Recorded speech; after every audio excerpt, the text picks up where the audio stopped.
Hey guys, this is a slightly different podcast this time.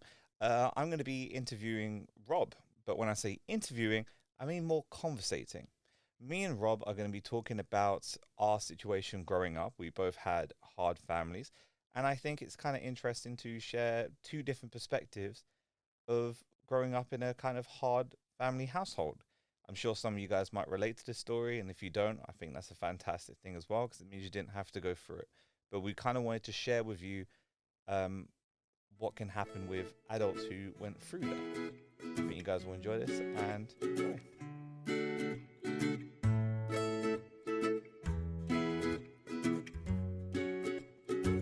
So, as you can see, something's changed in here. We have chairs.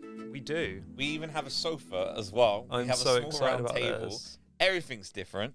And Okay. you're the first person sitting these new I'm, chairs do you know, for the I'm podcast. genuinely excited about this. Although I feel like I've sat on these chairs in a different room somewhere, but Yeah, it's almost like we took them from our office. it almost feels like that. Yeah. You should have seen the work we did to get this sofa upstairs. I am not kidding. We had to take off a banister. Do you know what? I would have been excited to see this, but I doubt there was any cameras rolling at that particular point in time, unless someone did film it. I did put a story of Kerry, Kevy. someone that works in the media I'll team let as her know. well, taking apart the table, and I just didn't help. I No. was just drinking coffee at the time. Like, she's got this. I did ask in the story if she wanted help. She went, Yeah, no. but you see what some people like to know deep down is that you're not actually going to ask, you're just going to do. No, Yeah. I'm not a mind reader. Yeah, well, I learned that you can't say that for everything. I get in a lot of trouble for that. Well, they should tell us. Yeah. So we are today joined in our new kind of podcast. It was not new. It's just like a remodeled, redecorated podcast studio. And today we are joined by someone who works in the company, works within the company. We're Jacqueline Gems, of course, but we do have a soft play called Cassiopeia Cove.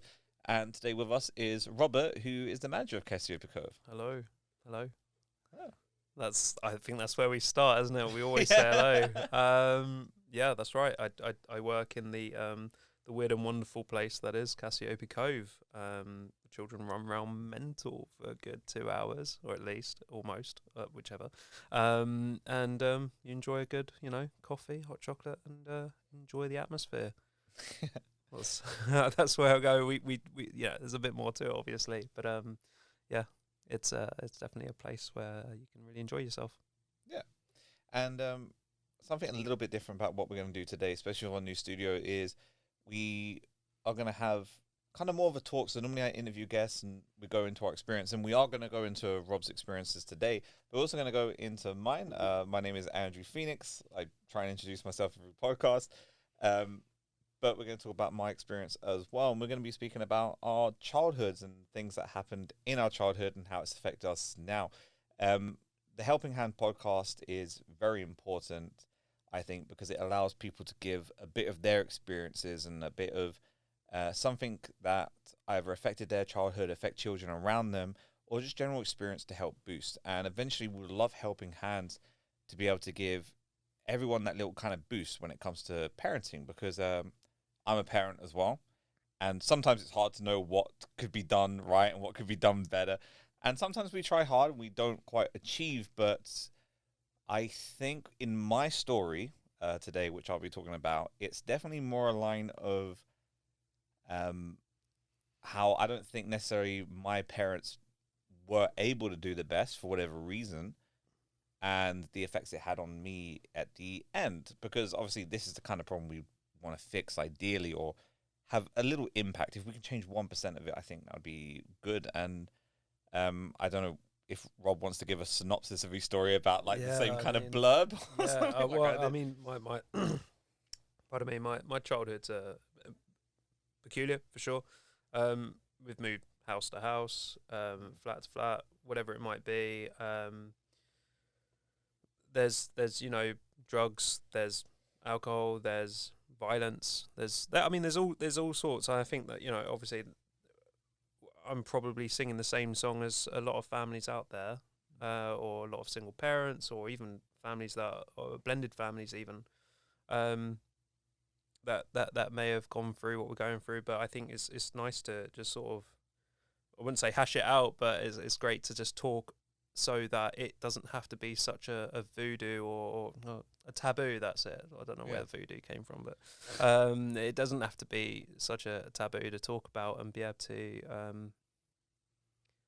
clear the air and feel better. I think a lot of us just hold sort of this things that have happened to us, and I don't want to say use it as an excuse, but we kind of do to stop us from moving on and getting on with what we need to do in our life to achieve things.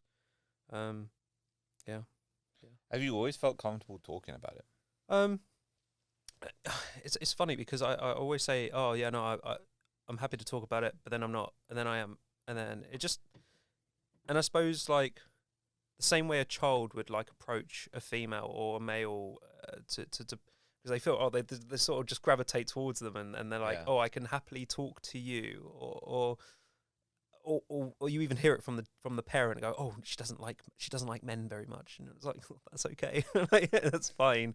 So even as you grow up, you feel a bit funny like about who you can talk to, and you sort of maybe you see yourself in someone and you feel like, oh, I can talk to you, and hopefully I think whenever you talk about your past, you worry if that's going to have sort of like a backlash. Yeah. I suppose an event of any sort, you worry if that's going to come back and haunt you or attack you or something like that. You don't want to hurt yourself. You don't want to hurt others. You don't want to lose a friend maybe when you talk about something, or you don't want to scare them off if you've just met them. By the way, this happened to my life, and they're like, oh my God, why are you telling me this? I'm going now. I mean, I guess it would be quite weird if it's like a Christmas party, the first time you met someone, like, hey, this happened when I was a kid. Like, wait, what? Yeah, like, this is my party trick. I can down a Bucks Fizz in my entire mouth, down it, one shot, the whole glass, the whole flute. And by the way, my dad beat me. And then you don't want it to be your first conversation with anyone, really, do you? No, it does have to come up naturally. Yeah, I'd like to think so. So I think, like, say, when it comes around to, like, it being natural, even now, this conversation, it's just like, Rob, we're going to talk about this. Are you okay with this? And I'm just thinking, I think I'm okay with this. Yeah, why not? Let's just see where it goes. And well, of course, if there ever gets a moment where you're no longer okay, you just let us know. That's it. I've been quite open with it generally, to a point where I think it took me a while to realize that, people are sometimes more uncomfortable than I am about hearing it. So like I'm got to the point where I'm so comfortable being this kind of open book that I realized, like, people are not very comfortable hearing it. So I kind of toned back a bit after that, but it's never been about my own comfort, if that makes sense. Where should we start? I don't know. I can start. You can start. I mean, I was born. That's normally where I start with these things. How old are you? I don't remember if you're older or younger than me. I mean, it's not a competition, but I think I'm older than you, so I'm winning. Oh, fair enough. So it'll just mean you'll pass first. Yeah. But I can tell you what you have. I'll tell you what it's like when I get there. By the way, yeah, it's great. I am. How old am I? I'm going to be 34 this year. Oh, okay. Yeah, you are older than me. Yeah. How old are you? Now that we're 25 this year. No, I'm joking. Don't lie to me. Okay, I'm 30. I'm going to turn 31 in September. Nice. Where I'm standing is great. Don't worry. I'm just telling you from the future. The next few years will be fine. Don't worry. It's all good. I think that's also, like, weirdly, you can just throw that into the last conversation. I think it's good that, of course, we'll go into the stories in a minute, but it is nice that I think we both ended up in pretty good positions. Yeah, I mean, I don't even mean, like, career or anything like that. It's sort of dissecting, the way that I was thinking before. Yeah. And starting anew and creating something that I appreciate that everything that has happened to me and to those around me, but I can't dwell on it. So I make good of what I've got now.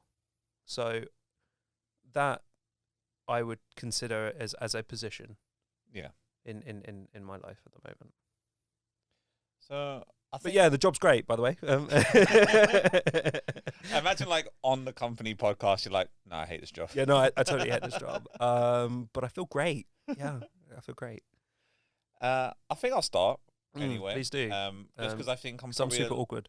Yeah, but I think it's more a case of no, I might be more confident. There we are. I'll get there eventually. Yeah, no, that's fine. We all will. Yeah. So, I think. So I think my mum and dad probably broke up about when I was like 3 or something like that. It was those points where it was like I have a very vague memory of living a house, but I don't really remember it. But they broke up, and I was definitely like split in between households. But like, and I remember that being quite a difficult point. But I think that's like a point most people can already kind of relate to. But what eventually started happening is I didn't realize it at the time because you don't have like a base level to kind of draw it around. You don't know, do you? You don't know what's right from wrong at that point. But my mom definitely started suffering with either bipolar or depression. We started breaking into poverty, and we stopped speaking to our father because there was I don't really remember the court case, but it was like death threats, and apparently he used to beat my mom and stuff like that. I don't really remember it, and I think that's a weird thing being a kid because you don't know that about your dad. You don't have proof of that, so in a way your dad's still kind of a hero.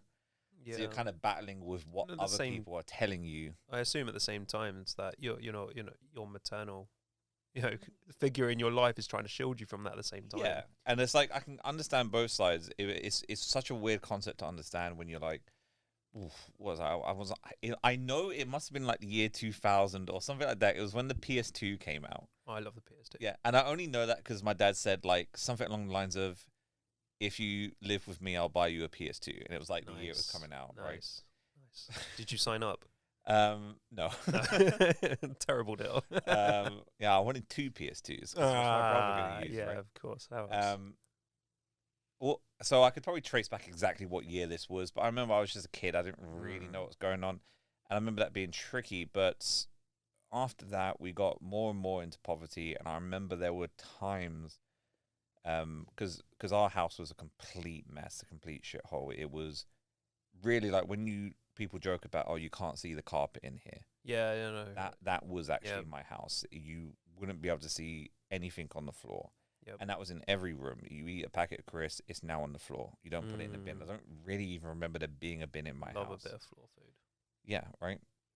And I remember at times like being so hungry, it was like eating dry Weetabix. Yep. Or just looking for things to eat. Yeah. Collecting coins and then going to the shop with 20p to get like one of those like really cheap like Morrison's, not Morrison's because I think it had a different name at the time or whatever it was.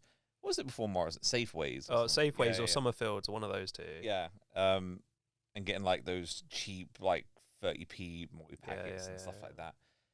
And around when we were like 14, we became homeless for a little bit. Moving like house to house. Sure. And eventually that kind of cycle continued on for a while. We didn't really ever stay living in one place. Like we were going from like a family house to a hostel, bouncing back and back until eventually our stepbrother got into contact with us. And this was about when I was like 18. So gone up a little bit older at this time. So wow, that happened for about 4 years, bouncing back and forth like that. Didn't think about that. And we decided to stay with him. We moved to Manchester from London.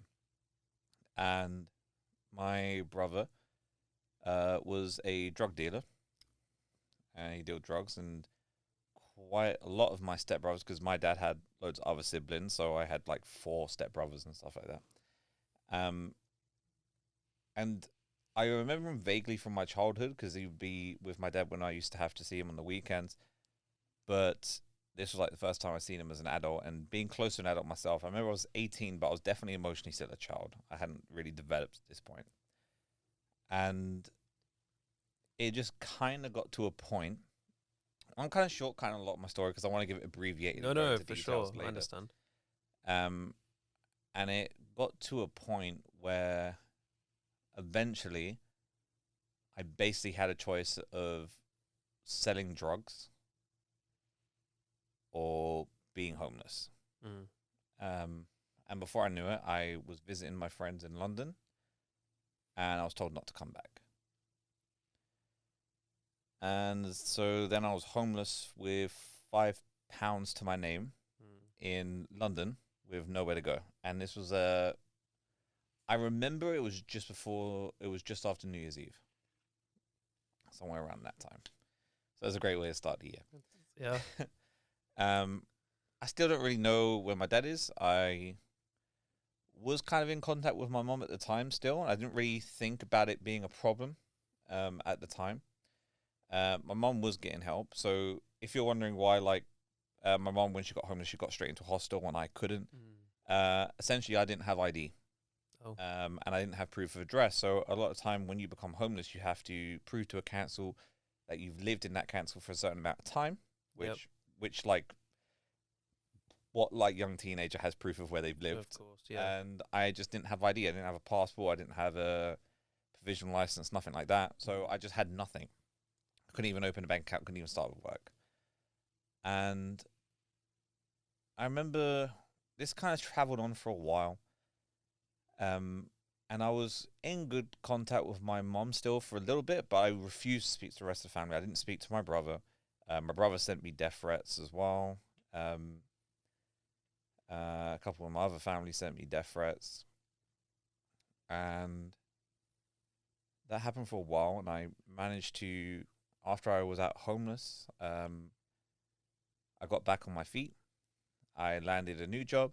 I started a relationship. I had a kid. And I went back to Manchester for a bit. I spoke to my mum for a bit. And I think that's when I started falling out with my mum, because as I was moving in, she spent some money on a fridge and a freezer, or a fridge and a cooker. Even though I didn't ask for it, I said don't buy it because I had a decent job at the time. And then suddenly she turned around and demanded that I paid like the £400 it cost, like this, very next day. So it's like a guilt thing almost. Like it's your fault. It just came out of nowhere. Yeah. I was like, hey, I can't pay that back. I didn't know you were expecting the money back. We can just refund it from the place we brought it from. And then her boyfriend came round, knocking on the door. My child's in the house. My partner's in the house.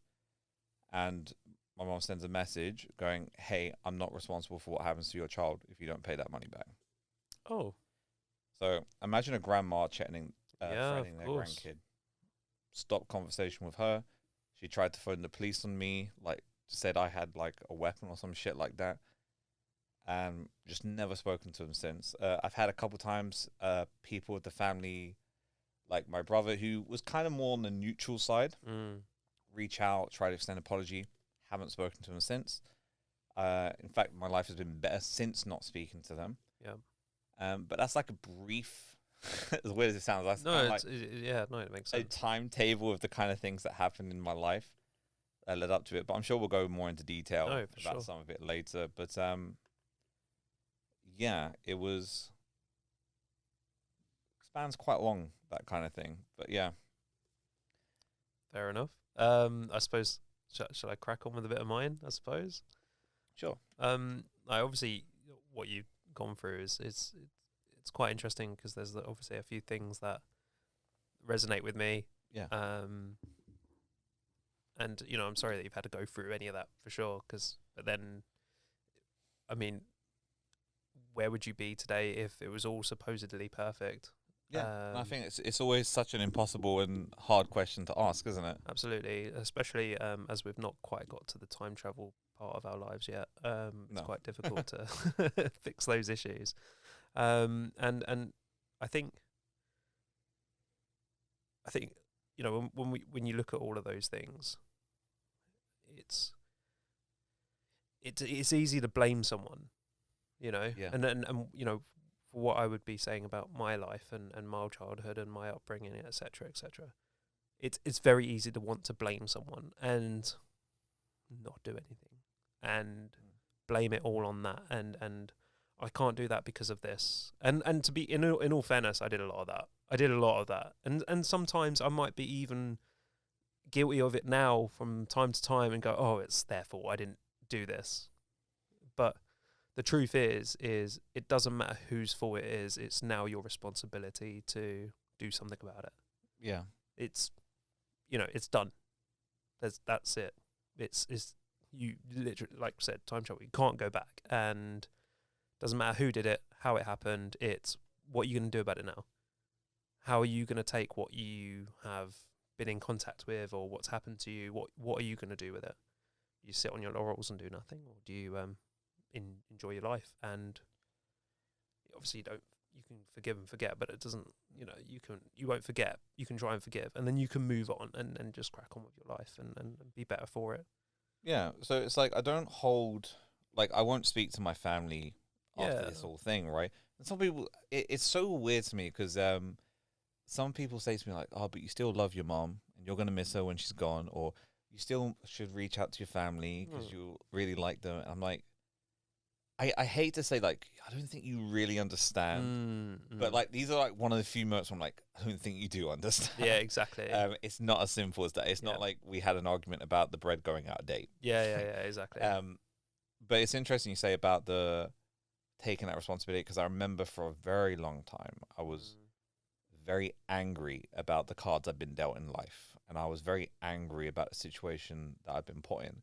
So much so that I basically did nothing about it, which is kind of ironic. You're angry at the situation that you're in, but that anger at the situation you're in can keep you in that same situation by paralyzing. It's almost like those panic rooms. I know you're there for fun, but you go in there and actually you've put yourself in that situation, right? You've paid for it too. You've paid for the privilege to have a panic. But you've gone in there, and it's now your responsibility to get yourself out. And it's the same with every situation. You can sit and moan about it, and like the cards have already been dealt. You can't go back to the dealer and say, hey, those are not the right cards. Those are not the cards I asked for. Yeah. And get them redealt. It's okay, these are the cards, this is my hand. Now how am I going to play this? Yeah. And it's funny, I called myself Andrew Phoenix earlier, but my name is Andrew O'Shaughnessy. I'd normally say this in the podcast. Yeah, I was like looking at him going, like, wait a minute. You ain't no Phoenix. Where's your wings, fool? Phoenix used to be my favourite mythical animal. Of course. It sounds kind of cringy, but the ashes. My stage name when I'm doing magic is Andrew Phoenix. For sure. One, because I thought that's easier to Google than O'Shaughnessy. Yeah, I'm not Googling that. Yeah, exactly. Yeah. But still people spell Phoenix wrong. Yeah. I didn't realise that was the common I probably do that too. So if I don't find you, I'm sorry, mate. But a lot of my stage act is to do with trying to overcome that sense of being paralysed. How do you go against that? Because I look back now and I could have avoided being homeless for 4 years. Yeah. If I knew how to move while being overwhelmed. Of course. Because when you get overwhelmed, it's very easy to sit and do nothing and be sat in that paralyzed. And I think it's not just in like our situation where we've been dealt that kind of bad hand or we're in this weird family situation. It can be in a lot of similar situations that people have experienced, like being in debt. You can be in £3,000 debt and suddenly you feel like, I can't pay this back. Yeah. I can't do anything. So what do? Yep. You do nothing. Absolutely. Instead of phoning them up and saying, hey, I can pay back £30. It's not a lot. Some people don't even know you can do that, and I'm not just saying, because some of us will go, yeah, but I've been doing that for ages. Like, surely you know how to do that. And like you said, you assume people know something, and they just don't know. And there's been so many times where I've just thought, I wish. Why are you wishing? Just do. Yeah. And like debt or like any card that you've been handed, you've just got to stop procrastinating. I know it sounds really simple, but absurd. Ironically, as we were talking about video games. Yeah, absolutely. Yeah, of course. But that's I see that as a cheat. Like a little bit of a treat for myself. A chance to mong out, I suppose, after a hard day. But it's. Yeah. So for me, I know instead of doing something myself, I blamed. Like I think my family bears a lot of responsibility for the situations that I ended up in, Mm. regardless. But I think the prolonged damage that my family did, I could have fixed quicker if I knew how to. For sure. Of course, hindsight's 2020, right? You Mm. learn these lessons normally a hard way, and that's how you start dealing with it. The way you were speaking about it sounded like you did something similar where you got paralyzed and stopped doing Yeah. something or procrastinating. Can you tell me a bit about that? Well, I mean, my childhood's, I suppose strange in its own sense, like everyone Yeah. else's, I suppose. I Yeah, I was born in Greenwich, if anyone's asking. But it was in fact, it's a hospital that was had asbestos in it, so they had to rip it down, East Greenwich. So yeah, that happened. And then I've always been sort of southeast boy, and I suppose you don't always remember the first few years of your life, obviously. So I can only go so far into it. Sorry, guys. But my dad left before I was born, so I never really knew him. I know his name, and in years to come in my story, I had met him maybe 2 or 3 times in an attempt to, I don't know, say happy birthday, I suppose.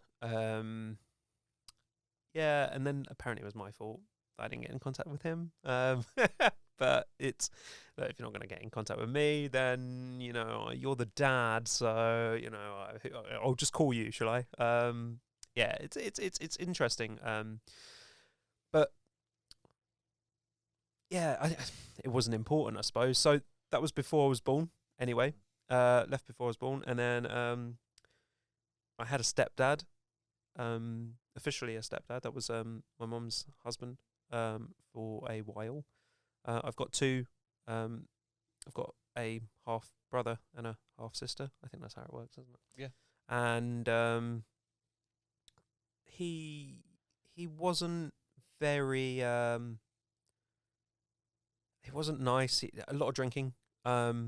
We lived in sort of like the Downham area, sort of between Bromley and Lewisham, and he would get very drunk, chant football songs, and if I wasn't in these, now bear in mind I was around 5 at this time, at this point, sorry, I would get beaten because I'm not his son or something like that.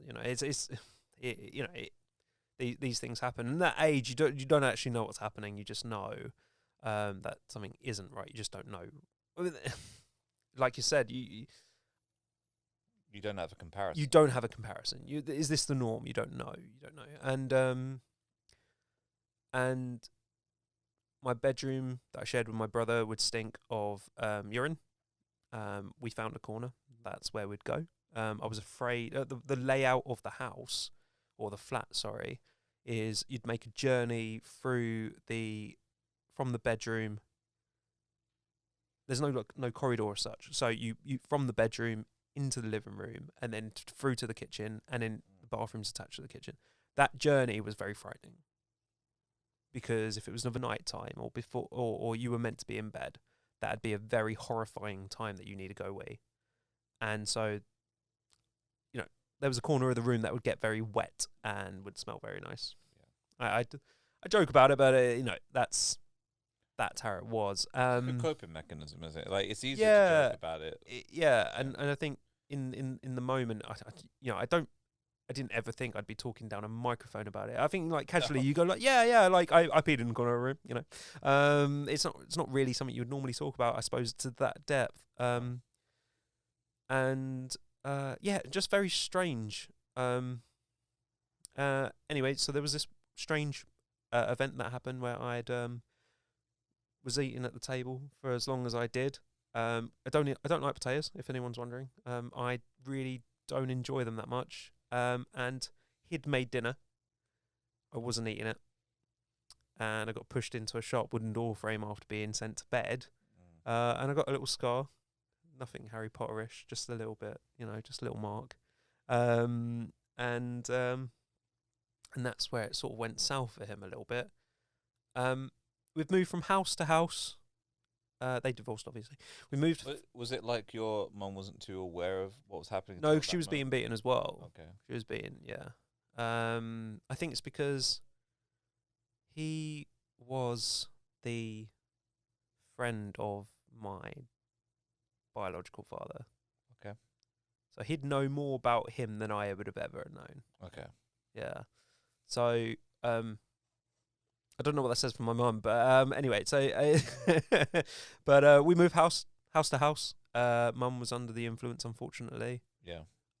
So her priorities were a little bit misled, I suppose. And all sorts of people, all sorts of partners, unfortunately, for my mum. And I suppose, I know it sounds really basic, but I didn't really have anybody to look up to in that sense. Yeah. I hope I never beat my children. That was something I would take away. Or I'm never going to be a woman because that's what I saw. Do you know what I mean? And that's all really I could take away from the whole thing. Like I didn't know anything about money, like or anything, like what a saving account was. Like I feel like we end up with almost anti-role models. Like we go, that's what we don't want to do. Well, it's strange because like I call everybody my role model. Like everybody is my role model. Like everyone that I meet, you can take something negative or positive away from them and then incorporate it into your own life. Okay. And it's even down to we all do it. Like we take something that we like, and it's all inspiration.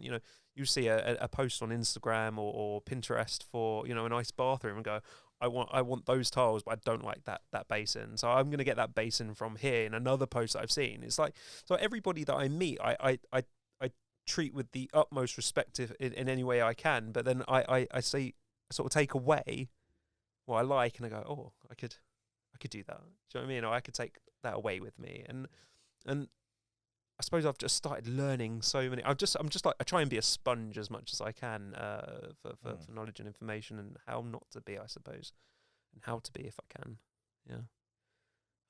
But yeah, we move house to house, with estate to estate, borough to borough, that sort of thing. I ended up being one of the most bullied kids at school. I was actually about to answer that question. Yeah. I was. But then, I never did sports. I never knew what it was. I was anti-football, as you can imagine. If your drunken stepdad is, chanting Arsenal chants, and you just wouldn't be interested. Yeah, because I was going to ask about the bullying thing, because I used to be bullied a lot in school, and it was mainly like a smell thing, because obviously I lived in a complete state of a house. That's it. And I was about to ask if it was similar to you. Yeah, of course you had the corner. It's very strange because I'd have my school shoes that continuously deteriorate, deteriorate. Oh, that's right. Trying to get the word out. And it would be, I don't know. You end up crafting it yourself. Didn't realize how good at crafting I was, but I ended up getting cigarette boxes and gluing them to the inside of my shoes to walk to school, because I'd be out of money to travel to school, because at that point I think they were stripping some of that, or I'd lose my pass or something. I remember like the inside of my shoes would start coming apart. You have like those squares. Yeah. And those are super uncomfortable. So it was like I would jam tissue. Or I'd find how did stones get in my shoe? Like is that how they're made? Yeah. Like, and they'll end up in the squares. Yeah, they end up in the squares. Yeah.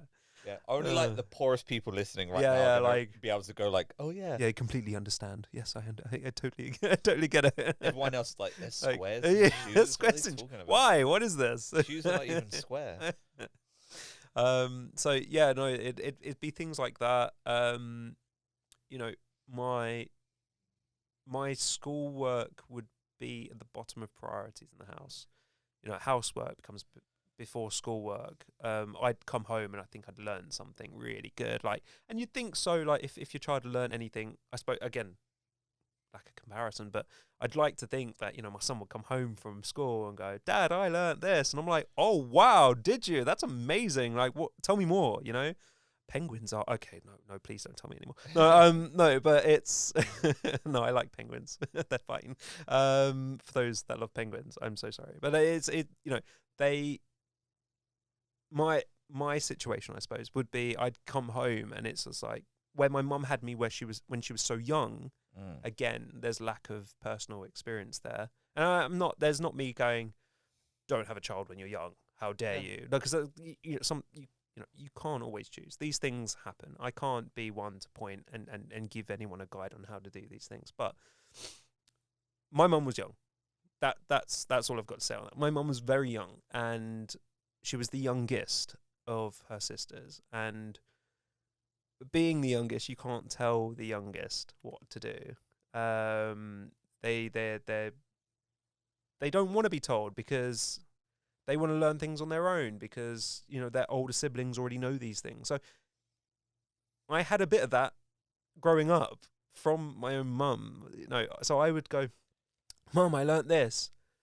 I already know." I'm like, "I'm sorry." Like, well, I'm thinking I'm sorry in my head, but I already know. Like, and then I think I was rather mature for my age at that time because I was kind of hoping. I was kind of hoping for the response I was hoping for, like, "Oh well, that's really good, like well done," or something like that. But it was not that. It was like it was a competition. Because if you're getting bullied in school and you're not having a great home experience, you're Exactly. still looking for that affection somewhere. Absolutely. So if it's not from a friend group, you would hope that it was maternal. Like you'd hope that Yeah. a parent would like be able to guide you. But she's struggled. She had she's sorry, words.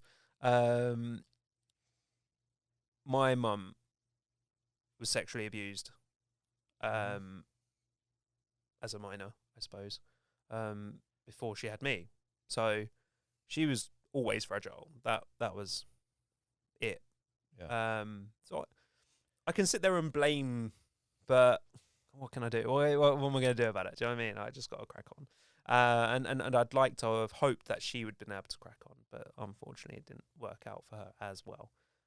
So it's sort of that sort of transferred into school, where I didn't have the haircut and I didn't have the nice shoes and I didn't have a nice enough bag. That brand isn't the same brand as my brand, like whatever. I didn't have a French crop. I don't even know what that is.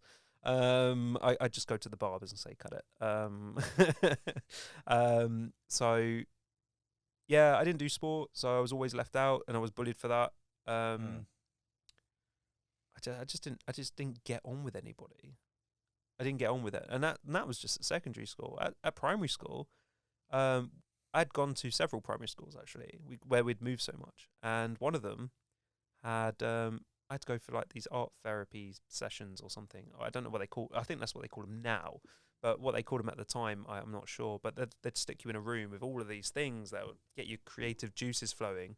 And then, as much as I would enjoy it every Did time, you have the puppets as well? I'm not sure if they had the puppets, but I definitely had a see-through bath with sand and water and other things going on. And but as soon as they introduced another child to I don't know, bond, play, whatever with me, I would just death stare them, like, why are you here in my space that I find safe? Like, what are you doing? I've not seen something like that. I know I went to therapy when I was younger because I remember like the room. I remember the layout. I don't really remember what I was talking about or anything like that. Yeah, I remember I liked talking through a puppet.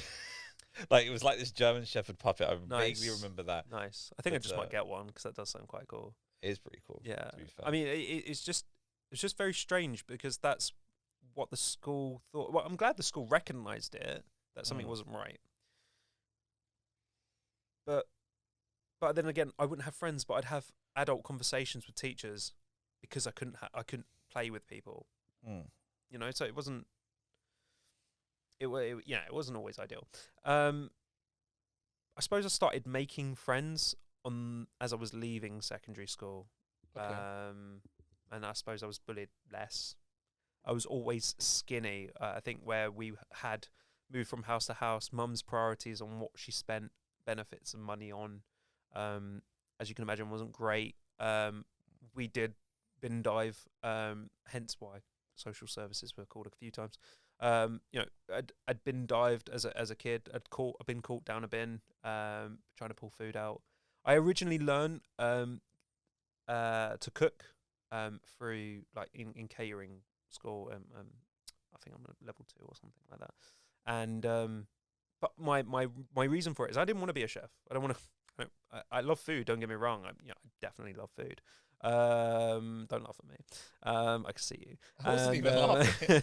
I don't even think I did. It's not even smile. you. It's the room. It's talking. Okay. And it's my purpose for cooking or learning to cook was to so that I could feed my brother and my sister.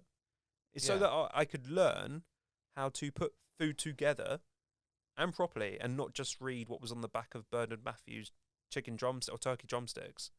There was more to what we should have been eating. You've just unlocked like a childhood memory. I forgot about the drumstick thing. Yeah, like that. Are they still around? I think they are.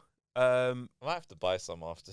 Yeah, no, I don't want to go back down that. I actually enjoy food now. You see, Oh, fair. Yeah, Is that not food anymore? It's not food. It's like I look at that and go, Damn rubbery cardboard. Like as much as Bernard Matthews, good job in all the years that you've been running, but it's not for me.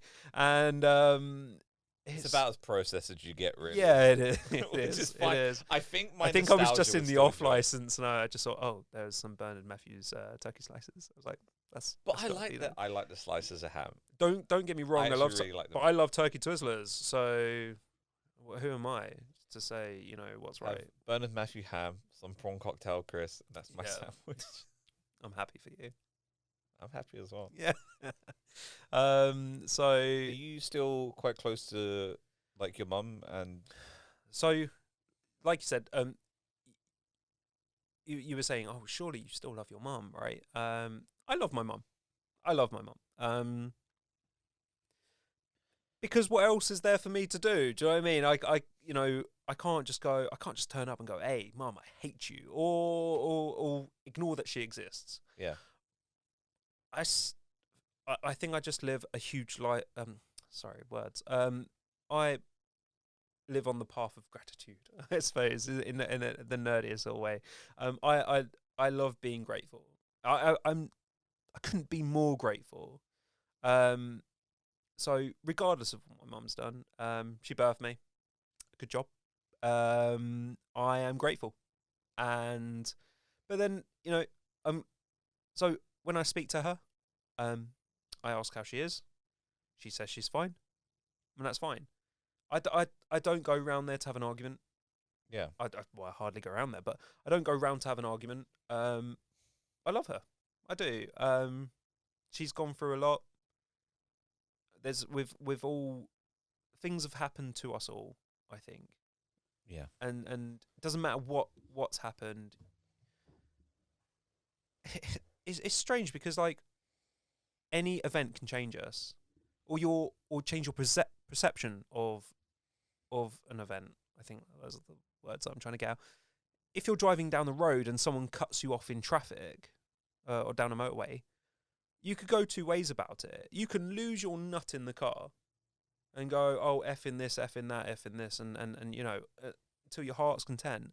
And then you can take that attitude with you to work, and then you can go, F in this, this guy just cut in front of me. Do you know what I mean? And then you become the problem. You become the problem. That's you're now the problem because you've just gone on and on and on about it, right? But for me, I just go, okay, you've cut in front of me. That's a little bit annoying. Is the woman in the back pregnant? Is something really bad happening? Is something's happened there that they've needed to do that? I'd like to think that it wasn't a completely bad situation. In fact, I'm grateful that it didn't smash into the side of me. Do you know what I mean? I'm. It's fine. It's not. It's fine. You know, I could lose my nut, but it wouldn't really do anything. It wouldn't. I can carry that with me, but why? Why would I carry around that with me? I'm not saying that you shouldn't be upset with your mum. I'm not saying that you should or shouldn't think a certain way. I'm just saying like that's how I've taken the time to evaluate and process and decide how will I deal with these situations if they do come up. And it might be a fight, it might be an argument, or I see an argument brewing. And I try it as soon as I see something brewing. I sort of try and jump outside the box as quickly as I can, even if it's me. or try and jump outside the box as quickly as I can to go, what's going wrong? Like, why is this happening? I you know I love my mum. Good. I love my mum, and I love my brother, and I love my sister. These things happen. I can sit and dwell about it, and decide that, oh, it's mum's fault that she didn't teach me about finance and money and how to look after myself, and I wouldn't have got in debt. But you know what? I put myself in debt. Really, at the end of the day, I didn't read the fine print. That was me. I did that. Oops. Or I could just be angry. I could be angry at the company that lent me the money, or at the catalogue, whatever it might be, studio. I mean, there's a lot of Christmas debt flying around. We put so much pressure on ourselves to do that. We put ourselves in debt over, an Xbox or a fridge. Or the Xbox fridge. Or the Xbox fridge. I want one of those. I don't know why, but I want one. It just sounds cool. I think I was definitely able to evaluate that my mom was definitely mistreated and then put in and then made terrible decisions herself. So, like, she, as far as I'm aware from, like, the court case and the divorce, and from everything I've been told around my family, is she was abused like crazy as well. Again, too young to remember. I don't really know. Yeah, of course. And this is based on what other people are telling me. And she got into poverty and she couldn't get herself out. And it was me and my brother she was mainly looking after. I have stepbrothers as well, but they were like my dad with other people. And for the most part, I kind of forgave her for being mistreated and then putting herself in bad situations and doing the wrong decisions. Yep. But it wasn't until after I became a parent myself that I started being less forgiving towards her in that sense. Because I started to realizing, like, hey, I was homeless for 4 years. And what did you do to help me? Exactly. Yeah, right? for sure. And if anything, you've been apologetic towards my stepbrother, who's not her son. Yeah, for sure. But you've been apologetic to him over the situation of putting me homeless. And he's literally a criminal. Yeah. Wasn't. And I would think, what would I do for my children? Yeah. And like, hey, I might not have a lot, I might not have anything, but I would like to think I would do more. Yeah, absolutely. Than watch my child be homeless for 4 years and suffer. And then after that, to actually be accepted, find it acceptable for members of my family to send death threats to me. Yeah, it's not right. And still be apologetic towards them. Sure. And for my child to be threatened. Yeah. I find that unforgivable. And like, I think to a certain extent, I can be very forgiving to a lot of people. Because I think everyone's the hero of their own story. And they will justify all their actions, no matter how adherent they are. But it's at a certain point in there, I think the path of least effort is to take them out of your life. And truly, that's when my life started improving. The moment she was gone from my life, I started being a lot more happier. Yeah. When I cut off the rest of my family, I started being more successful. And it's ironic that hardly any of my family wanted to speak to me while I was homeless. But as soon as they heard, like, I was a manager and I was starting a company in Manchester, a lot of them started reaching out to me. Of course. Wanting to talk to me. Not even start by saying, hey, I'm sorry you went through this situation. No. They just want to know, like, how they can get involved and how they can, like, I don't know, leech off your success in that moment. Maybe. And it's crazy how much my family wanted to reach out to me then. And for me, that was almost like a seal, right? Yeah, they didn't it's say, like, sorry that or just anything. confirmed It's it. like, we heard you got yourself out of the situation we kind of put you in. Yeah. And like in that situation, it was definitely they put me in. It wasn't like I did it to myself. And like, of course, I would go on and do things to myself. Yeah, And I yeah, put for myself sure. in debt As at a one result point. of, yeah, Like, yeah, of course. yeah, but like even then, like I could see like, oh, the debt was kind of my fault. And like, yeah, I could link it back and go Yeah. this. But yeah. But I think that's a good segue as well. Like, what I'm interested in is how these affected us as adults. Mm. So like, because definitely for me, I think you touched on something important. Like I didn't understand money. I didn't understand this. And I think it's always interesting because when we talk about the education system, we very much with stuff like even sex ed to a Oh, yeah, degree, we spend definitely. like one day on that. So if I phone in sick that day, that's it. I don't know about condoms. Yeah. Like, but we talk about that in child education where it's like, oh, we don't have to teach you that. That's the parents' job. Yeah. It's like, well, what if your parents don't know how to either. parent? Yeah, of course. What if they weren't taught? What Yep. if they're not in a position where they could teach you that? I think even if I think you believe, as far as I know, and correct me if I'm saying it wrong, that your mum had good intentions. I'd like to Yeah. think she always had good Good. intentions. And I think definitely at the time my mum had good intentions as well, Mm. but I don't think she was capable of teaching me finances No. because she was suffering from it herself. Yep. So I needed someone to teach me that. Same. I needed someone to teach me the importance of an ID. Same. And the school, which I think is one bad thing about it, is meant to prepare you for life, but wasn't able to. And I think this was something that definitely was a detriment to a lot of my adult life. I think the term "prepare you for life" or the phrase "prepare you for life" is a bit strange because the school runs like just a big graph, really, like or a big like training matrix. Like you tick a box here, you tick a box there, you tick a box. It doesn't say 100%. like, oh, how's your emotional state and how are your finances, and it's not going to really teach you that. And if there's something wrong, sometimes that's put against you as well. So we'll just send the social workers around. Do you know what I mean? It's like it's not really Yeah. preparing you for. I'm not saying schools are bad, but like there's only so much they can do. And children are very good at masking things. Very, very good at masking things if something's not right. I mean, then let's put it this way. So I think, for me, a good way of helping people in our situation, and while our situations aren't the same, I think it's both affected us going into adulthood in different ways. For me, I would like to see a situation improving in certain forms of education. For sure. Is what I'd like to see. If you're not too sure if the school could do that, do you have a way in which you think could help? I mean, we're spoilt with information now, like with the internet, like it's a new thing. We're spoilt with information. I mean, pretty much we were born into it. Yeah, really. yeah, Like, for sure. It's like, crazy. Like as soon as I pick up a device, it's like, aha, and I've done it. Do you know what I mean? It's like wherever it is, I've done it. How did you do that? Oh, I don't know. I just did it. I managed to fix a boiler. Just yeah. I felt like such a man. Yeah, like I lifted something. Yeah, I mean, there's so much.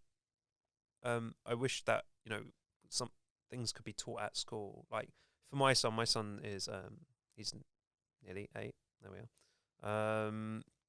We'll fact check that later. Or disclaimer at the bottom. Yeah. No, I don't really know him anymore. He just sits there in Fortnite. I don't know where he is. He's just there slaying others. I'm number 1, Dad. Okay, cool, great. When you're ready, come talk to me. I'm still alive. So yeah, there's some things that I wish that could be taught there. I mean, there's so many resources. There's so many charities.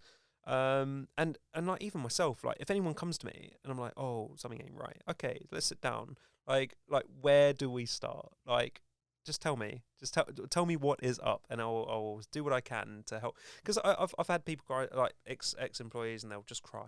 I'm like, okay, like so what's up? And this is happening and that's happening, but you have to do quite a lot to get just that out because they're so used to keeping it all in.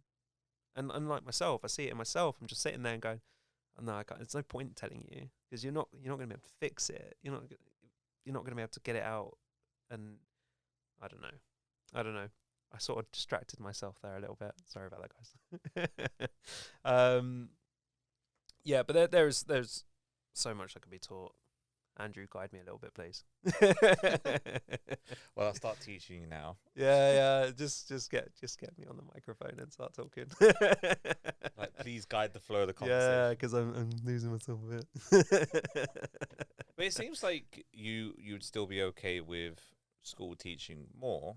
But it seems like you think a problem is, correct me if I'm wrong, it seems like you think a problem might be people are being unwilling to express themselves and the problems they're going through. Yeah, yeah, definitely. And I think, like you said, prepare you for life, schools and whatnot. I was working at Greg's. Don't know, it must have been about 2012, 11, something like that. No, 12, 13. Anyway, I was working there and I heard on the radio, it's a real thing, guys. It's live. When years to come, you don't know what radio is. This is close.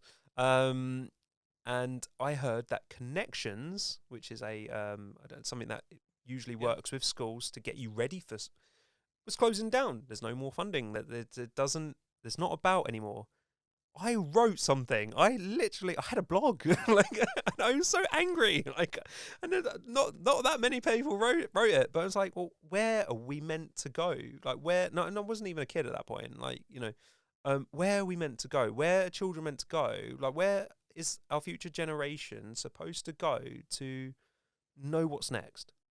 Would like to know, because teachers don't tell you. Teachers are interested in their grades, your grades, to make their grades better. It's like, like sales managers. They're interested in how it's going to benefit them. Regional managers. Like, how many of these have you sold? Great, I'll get my bonus. Do you know what I mean? It's there's nothing there to help the future generation. So, and then unfortunately, we're now left with social media to guide us.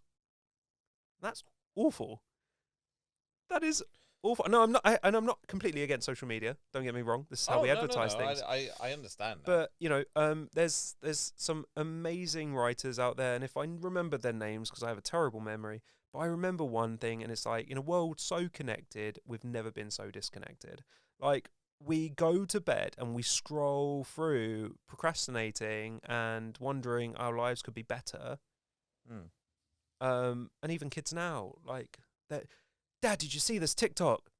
I'm like, no. And why are you on TikTok? Like, that's not teaching you anything. And there's so many, like, I don't know, courses to do this, and you could be this, and you could be that, or you could be an influencer. And that worries me also, because you can really only influence someone if there's something for you to actually influence something on. Not just a brand of trainers or, some sort of next level mascara that, gives you amazing lashes. But just, it's not, that's not a career. That's not a future. That's not going to teach you anything. No. And that's what worries me. If we had that sort of, that thing back where we actually guide people as a nation, and we all put in and go, right, what do you want to do? You don't know. Okay, what do you love to do? Fantastic. Do you know how we would do that? They're like, no, but I've got an idea. Let's get you on a course on this. We shouldn't wait until we're completely jobless for the job centre to offer us a course. We shouldn't be waiting that long. In fact, the job centre shouldn't even be waiting for us to be jobless to be offered a course. They should be like, we offer courses as the government. We want you to do your best so you can pay more taxes. It's we shouldn't be waiting this long, to be jobless and homeless before, we can take a course up in something to learn something that's actually going to be useful. Yeah. We're nearly at the end of the time. That's okay. It's my fault.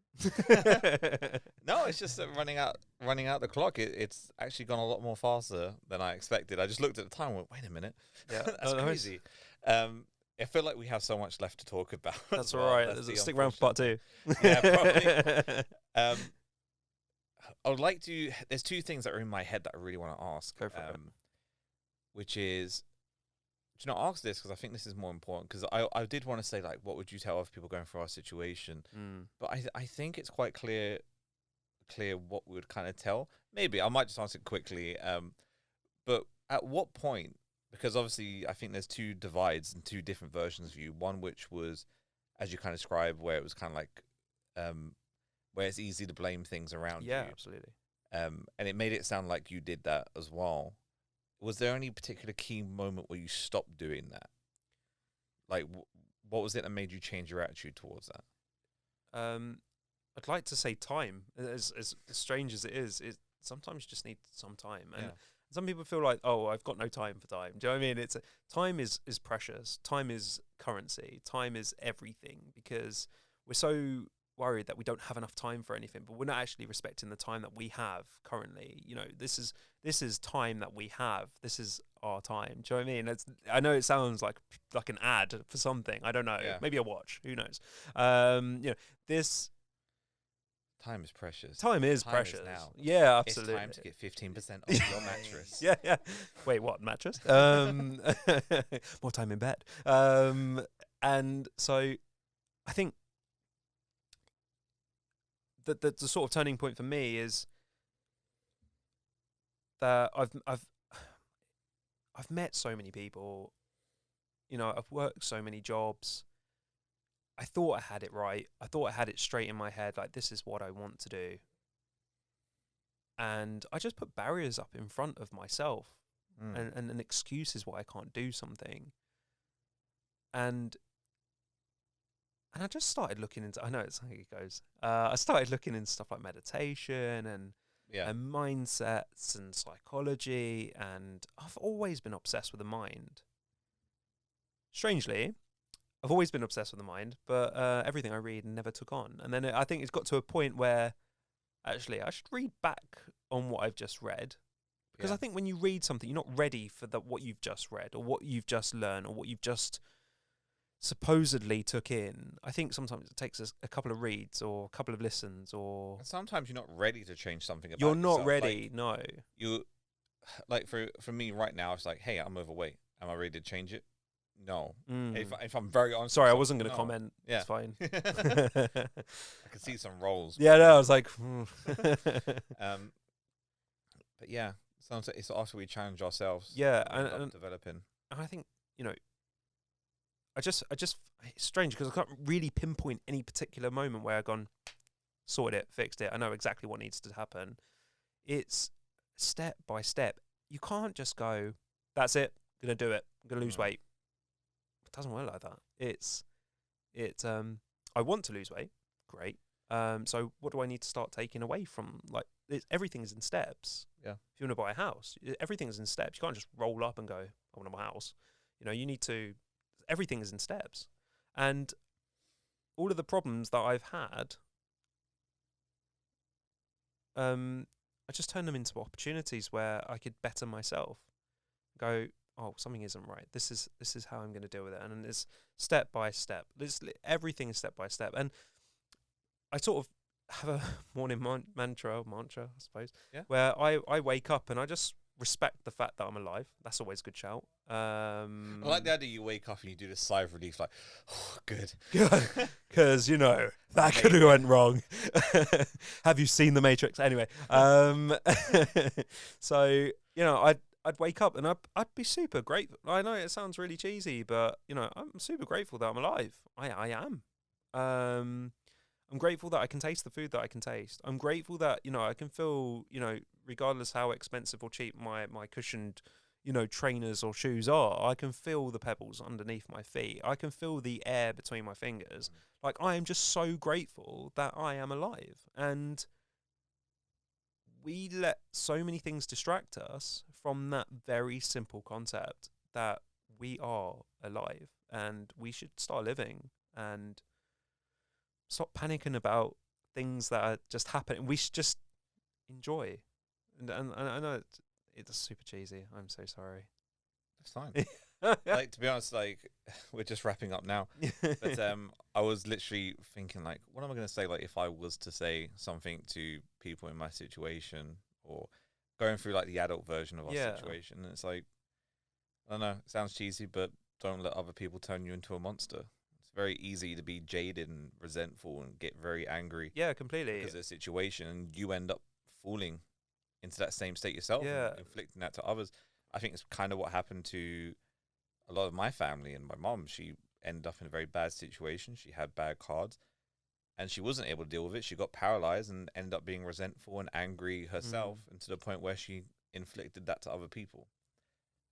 So yeah, sounds kind of cheesy, but don't let other people make you a monster. And that's completely true, and that's why, you know, I say the whole, you know, everyone's a role model type thing, because it's up to you what you take away from a situation. Yeah. It's up to you, and that's why I like to jump outside the box as much as I can to look in, and how it's almost like you can see an argument happening, like an episode of Jerry Springer or something. You can see something really bad about to happen. He's like, he's gonna say it, isn't he? He's gonna say it. He's gonna say it.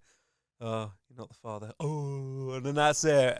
It all goes to, do you know what I mean?